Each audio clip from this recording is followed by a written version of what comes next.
Hello? Yeah, this is Riley. No, we can't come all the way over to your house to count if I'm saving gasoline. I'll tell you what you do. You walk over here and visit with us a while, and then later I'll drive you home. Goodbye now.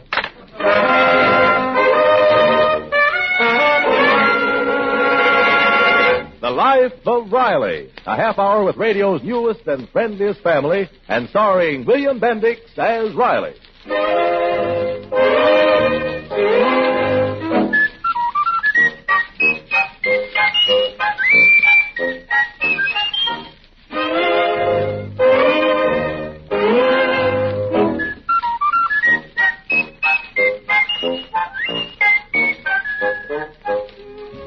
Friends, we're happy to have with us tonight as we meet the Riley family and hope that listening to their problems may help you to forget some of your own. One problem that the Riley family have solved, in common with millions of other American families, is how to best serve in the national war effort. Every week, the Rileys buy war bonds, and they're going to keep on buying war bonds and more war bonds until Johnny comes marching home.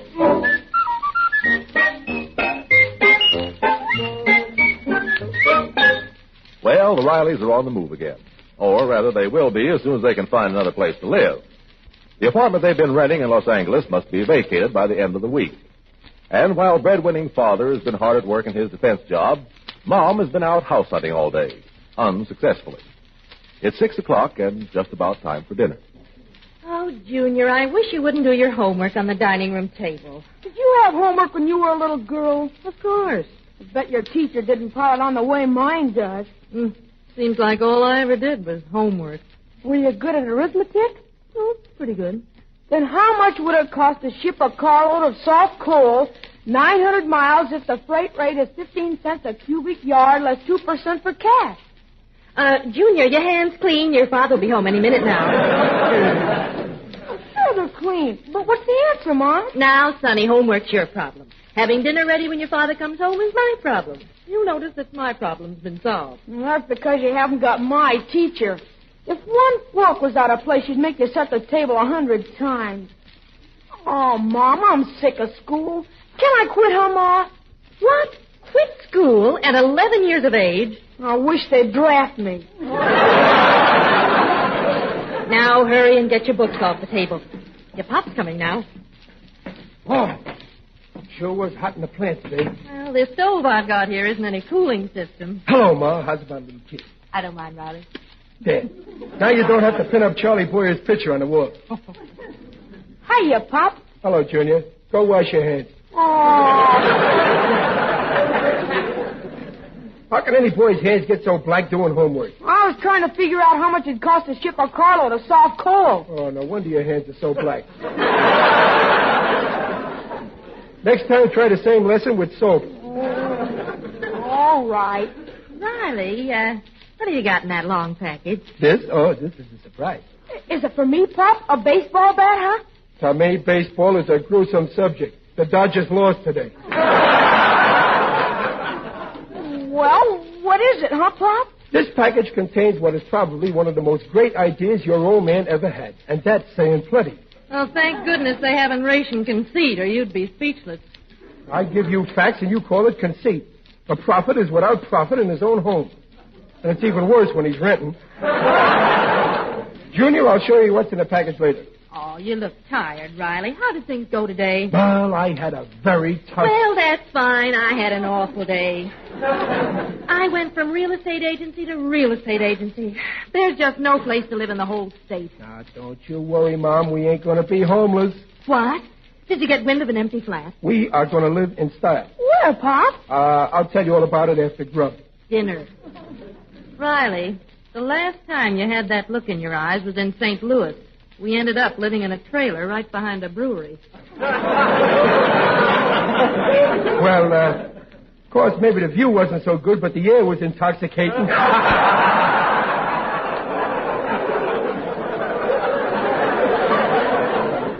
Riley, what have you got up your sleeve? I am not at liberty to divulge details until after we grub at dinner. Well, I'm not in the mood to coax you. Dinner's ready, so wash up. Where's Ellie? Eloise won't be home to dinner. She's rehearsing with that corny dramatic class. So I suppose it's going to be late again. A girl of 16 has got no right being out after dark alone. Your daughter's not alone. She's with that nice boy who lives down the street. Oh, that nice boy. I've talked with that boy. I'd rather she was alone.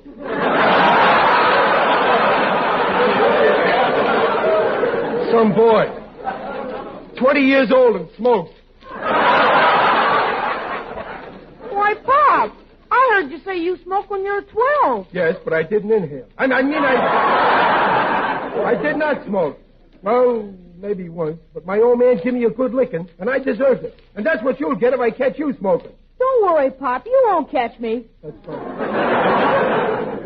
Well, what's about dinner? What's holding it up? You, Riley. At least when you're making a speech on the evil of smoking, take the cigar out of your mouth. As soon as you wash your hands, you can sit down. My hands are clean, but I'll wash them just to set you an example, Julie. Boy, we're sure turning out planes now. We rolled off 6 today. You know, I never seen the bus so crowded like it was tonight. What'd you say, Riley? I said the bus was certainly crowded tonight. 2 old ladies had to stand up all the way home. Why didn't you get up and give them your seat? Well, there was only one seat and 2 ladies. I didn't want to create any ill feeling between them. Junior, in spite of what your father says, you should always give your seat to a lady. Okay, but if she's a whack, she's got to race me for it. I'm so hungry, my stomach thinks there's a bottleneck in my throat. What's on the bill of fare, Mom? Not that it matters. I love anything you fix. Oh, that's fine. Except veal loaf. Well, that's what we're having, and a salad. But we had veal last night. I know, but there was so much left, I thought we'd have it again tonight. Hey, Pop, tell a guy, what's in that package? Never mind, Junior. It'll keep, like the veal. Pass that stuff, will you? Oh, stop growling. Working in an airplane plant's no harder than trying to feed this house. I only get so many ration points, you know. Hey, Pop, did they transfer you to the landing gear department like you said they would? Nope. The guys that are running that plant finally gave the bomb sight division a new lease on life. They put me in it. No kidding, Pop. Bomb sight. Gosh, wait till I tell a gang. Bomb sight, isn't that lovely? Just between us, they've got a new sight that's a beauty. From 30,000 feet, they can part Mussolini's hair with a bomb. So I gave it a nickname. It's a blockhead buster. Hey, I just found some veal in this. What'd you do, run short of cereal?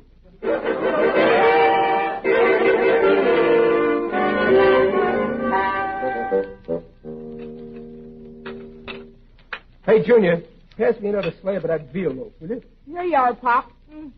Thought you didn't like veal. Well, I don't, but if I eat it all tonight, it won't be here tomorrow. Well, Mom, I can see you're just dying to know what's in that package, ain't you? You know I am, but I'm not going to ask you. Well, now here's what I've been thinking. Ever since we left Brooklyn, we've been moving from one place to another. I mean, a family shouldn't get kicked around like if they was a football. Hey, Pop, each of the fellas at school has 10 tickets to sell for tomorrow's game. Junior, I'm buying no football tickets. You can put that in your pipe and smoke it. And don't let me catch you smoking. Football tickets. Our money's going to be used for a better purpose. Riley, will you please get to the point? Well, in view of since we got to move out of here Saturday... If you buy these tickets, Pop, you'll be sitting right on the 50-yard line. That's all I need is to get whitewash on my good pants. Mom, I'm sick of paying rent. I'd rather have one room of our own than 10 that belong to a landlord. As the poet once said, breathes there a man with soul so dead, who never to himself has said, this is my home, my native house. You know what that's from, Junior? Yeah, Pop. It's from hunger. Well, like I could certainly write. Riley, what is in the package? Plans. Plans for our new house. Our new house? Our home. You want to build a new house? Well, certainly you can't build an old one. Gee, a new house. Can I have a ping-pong table in my bedroom? No. I got enough trouble falling asleep now without counting ping-pong balls jumping over a net. Riley, a house, it's an awfully big undertaking. How much do the plans cost? Nothing. With the way prices have gone up, that's pretty reasonable. One of the boys in the drafting department used to be an architect. He gave them to me. Here, let me show you. Oh, but, Riley, I just remembered. The government won't allow building till the war's over. They'll give you a priority if you're a defense worker, and you are looking at a man who falls right into that category. Now, you see, the way I figure it, we get a builder who works fast. We live in a hotel until the house is finished. Well, Well, it's all very exciting, but I don't know. Well, ain't these plans neat? This fellow's built some of the finest homes in Los Angeles. He built the city hall, and it's beautiful. City Hall? I've never seen it. Oh. Well, he built the city jail. Your uncle has seen that. Now, don't start picking on Uncle Baxter. Well, I don't want that leech to know we're planning a house. Maybe he'll decide to go back east before we move in. Why, you ought to be ashamed. You never heard me plot against your uncle. My uncle being dead causes us very little trouble. Hey,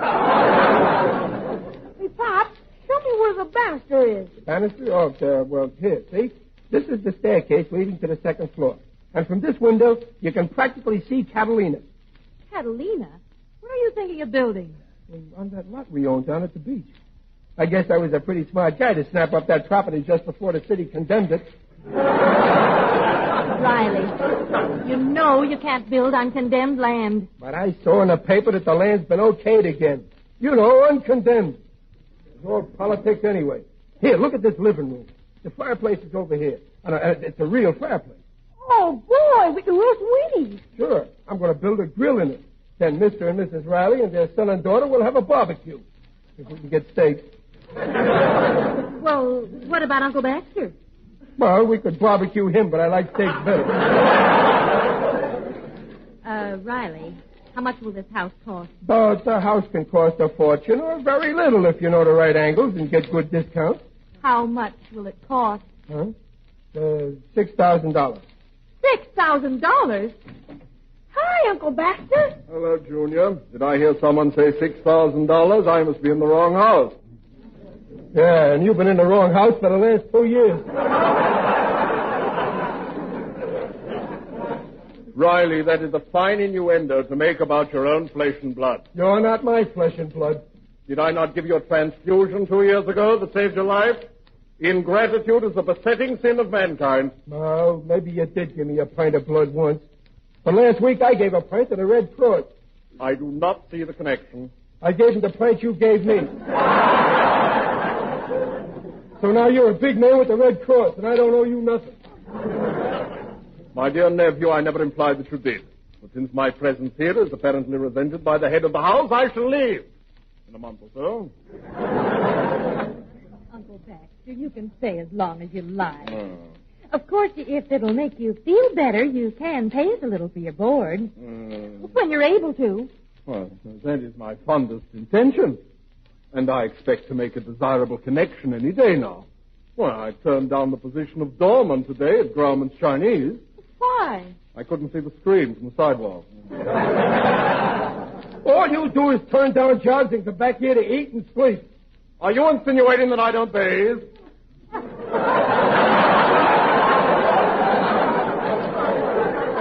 Pop, these plans are no good. I don't see any cellar. Oh, don't you worry, son. There'll be a cellar when the house is finished. We can't disappoint the mice. Aha! Somebody's building a house. And somebody's not going to live in it. Oh, please, Riley. Oh, all right. Now, look. Right here is the dining room. 10 by 8. Very nice size, not too big. That's right. You keep the dining room small. Makes the portions look bigger. This door leads to the kitchen. Now, take it easy before we go any farther. We? What do you mean, we? What do you figure it's going to cost us to build this house? Us? Pop says $6,000. If your pop says 6, it'll run 10, but I'll keep it down to 8. Now, you listen here. Hey, why, we can't afford to spend anything like that. Now, after all, Riley, we've got nothing in the bank, and we don't know if your job's secure yet. Oh, I admit I've only been at the plant for 3 months, but I can stay there for life. Didn't they switch me to a new department today? Well, maybe we should wait about the house till you've been on the job another few months. Yeah, just like a woman. Well, I don't want to seem conceited, but I might be a partner in that plant one of these days. Very amusing, Riley. Douglas Aircraft taking you in as a partner. Is that so? Well, yesterday, Mr. Douglas passed by my bench, and I heard him say very clearly to his assistant, if that fella keeps working that way, we've got to give him the business.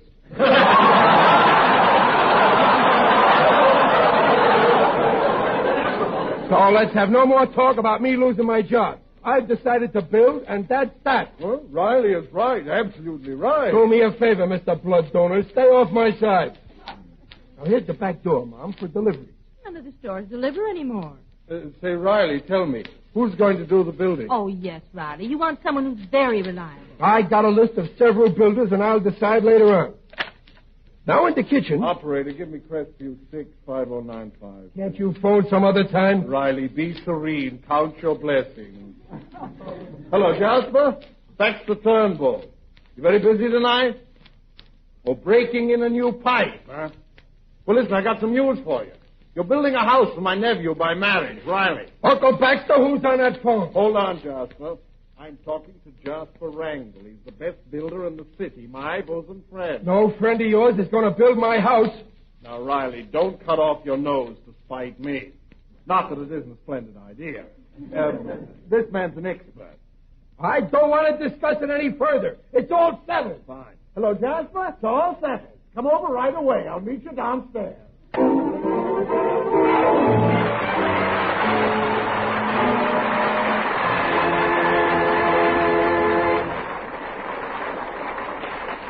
While the Rileys are waiting for the arrival of Uncle Baxter's friend, Mr. Wrangle, here is a message from the Office of War Information. Next winter will be one of the most critical periods of the war for millions of civilians unless they take steps now to prepare their homes for the cold weather. Here are 3 things that can be done now to help ward off sickness and epidemics next year. 1, insulate homes. 2, place orders for coal immediately. 3, check up on all heating equipment to ensure peak efficiency. This is a campaign born of wartime necessity. Because it is vital to winning the war, the government is helping to increase the flow of fuel to shortage areas. But there can be no assurance that conditions will be any less severe than last year unless everyone cooperates during the spring and summer.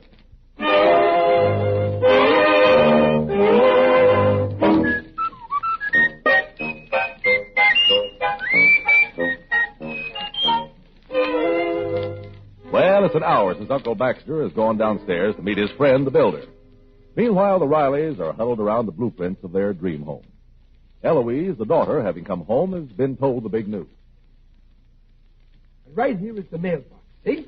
Hey, Pop, can I have a separate mailbox just for myself? You cannot. If Superman can't write you in care of our mailbox, let him phone. Well, what do you think of the layout, Ellie? Oh, Daddy, I think it's just wonderful. At last I'm going to have a room all to myself. No more daybed in the dining room.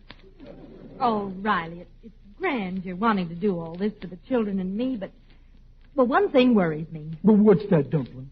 The cost. Now, you say $6,000, but you're apt to get big ideas. Oh, no, not me now. $6,000 is top. We can borrow it from the bank. We'll pay it off like we pay our rent. Only we'll pay it regular. Pop, we'll raise rabbits, huh, Pop? The rabbits will take care of that.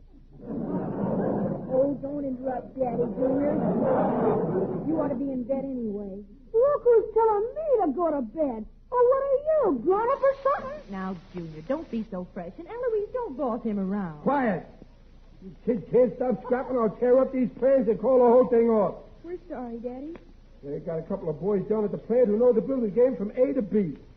They figured every foot of lumber, every hunk of plaster, every nail. The house comes to exactly $5,920, which leaves us $80 for any incidentals. Like furniture. Yeah. Now all we need is a name for the place. Let's see now. How do you like Seaview Grotto? Daddy, Grotto's more for a restaurant. Oh. Well, then how's the Riley Domicile? That's very poetic. Oh, well, here comes Uncle Baxter across the street with a man. Is he handcuffed to the man? No, it must be the builder. Now, don't let him talk you into spending any more than we plan on. Talk me into it. What do I look like, a boob? Don't you answer that, Junior. I'm not getting mixed up with any of Uncle Baxter's pals. I'm going to get rid of this guy right away. All right. But don't be rude to the man. Not me. Folks, it is an honor and a privilege to present my dearest crony, Jasper Wrangle. How do you do, Mr. Wrangle? Hello, Mr. Wrangle. Hello, Mr. Wrangle. Goodbye, Mr. Wrangle. I beg your pardon, sir. Did you say goodbye? Yes. I am undesirable of taking up any more of your valuable time. Oh, no, Mr. Riley, my time isn't valuable. Well, then I certainly don't want any of it. Baxter, I think I'll be going. Oh, no, wait a minute, Jasper. Mr. Wrangle, my husband is just trying to say he doesn't want to take advantage of you. He won't. Now, dear, we might as well listen to Mr. Wrangle's ideas since he's gone to the trouble of coming over. Well, I'll listen, but with a closed mind. Oh, fine. Now then, Mr. Riley, have a good cigar. And may I see the plans for your edifice? Yeah, but it's not an edifice. It's just a house, that's all. If it's cozy and nice looking, we're going to be very happy in it. Nice looking. We'll take it from your uncle. When Wrangle builds a house, nobody can touch it. Why? Will it fall down? Isn't that little boy up rather late? Now, Junior, dear, go to bed. You too, Eloise. Good night. Good night, dear. Okay. If you get stuck on the building, Mr. Wrangle, I've got an erector set. My own boy was getting like that till I made him stop listening to Red Skelton. Now then, tell me more about this little dream home. I'd love to know exactly what my potential client has in mind. Say, this isn't a bad cigar. Yeah? And I've got several hundred boxes of them at home. Well, say, I may let you build this house after all, Mr. Wrangle. Well, that's very flattering, sir, but I don't see how I can squeeze your house in. I'm awfully busy these days. I came over as a favor to Baxter. Oh, really? That's the truth, folks. Jasper's the only good builder in town that hasn't been drafted. I'm 4F. I got caught in a cement mixer.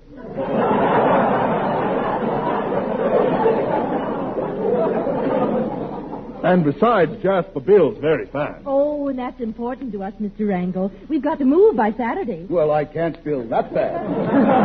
Well, look, Mr. Wrangle, we live in a hotel till you finish the house. You ain't going to let us down now, Mr. Wrangle. You can't, you know. Well, I don't know. For my sake, Jasper. Well, all right, I'll do it. Oh, gee, thanks. Here, sit down here. Now, here's the plans. How do you like them? Great! Perfect! So it didn't take you very long to study them. You must know your business. Exactly. I wouldn't change one detail. Now then, what did you figure on spending? $6,000. That's absolute top. $6,000 will be ample, I'm sure. See, I told you, Mom. And we want the outside to be colonial. Colonial? Yeah, colonial. You're going to look fine in a white wig. Now let's see the downstairs again. Uh-huh. Say, I like this closet. Closet? That's the living room.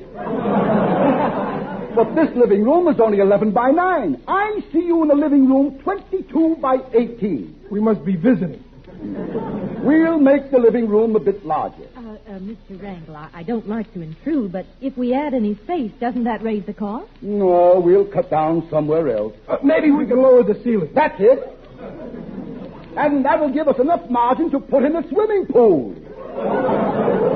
Well, the children would love a pool, but can you do that on $6,000?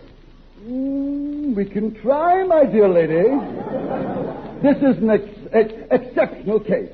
You're Baxter's family, and I don't expect to make 1 cent of profit on your house. I get it. You just like to stick your hands in a wet cement.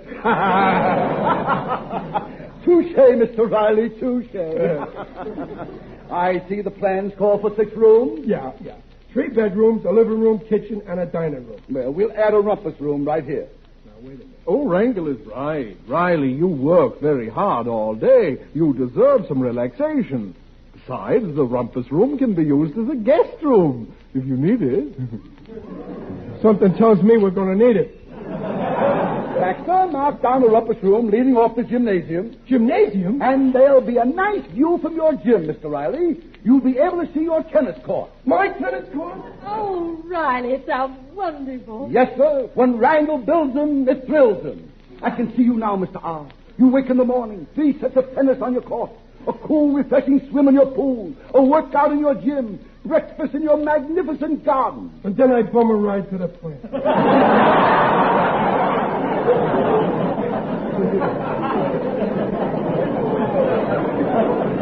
Now, the minute you get your priority, we'll break ground.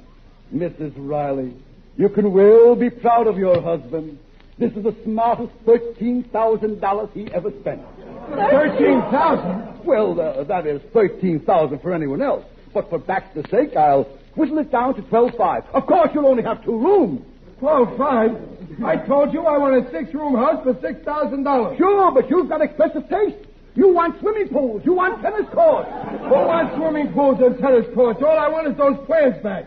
I never sent for you in the first place. No. Keep calm, Riley. Uncle Baxter, get this guy out of here and get him to take you with him. Now, Riley, there's no use losing your head. Now, folks, if it's a $6,000 house you want, I can easily do that. You'll beat it. We'll live in a street before you build a house first. I'll get a house with 6 rooms. 3 bedrooms, a living room, kitchen, and a dining room. And no guest room. You hear that, Uncle Baxter? No guest room.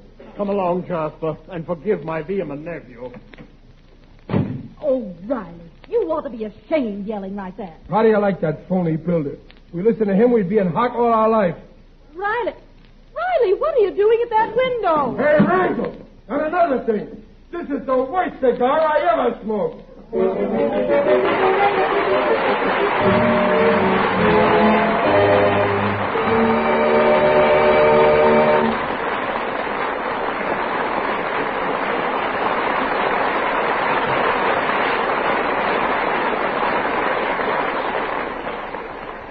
Demands for passenger service on railroads and buses will reach new all-time peaks during the late spring, summer, and autumn.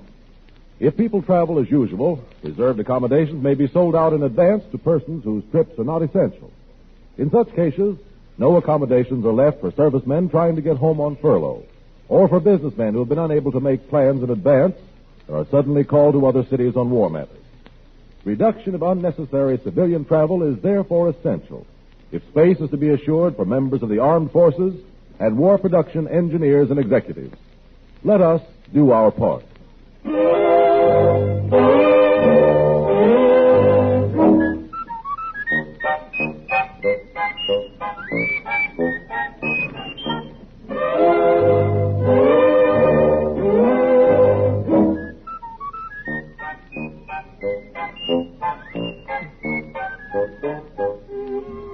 Follow The Life of Riley next week at the same time. William Bendix as Riley appears by arrangement with Hal Roach Studio. The Life of Riley is written by Irvin Brecker and directed by Don Bernard. This is Carlton Cadell speaking. This is the National Broadcasting Company.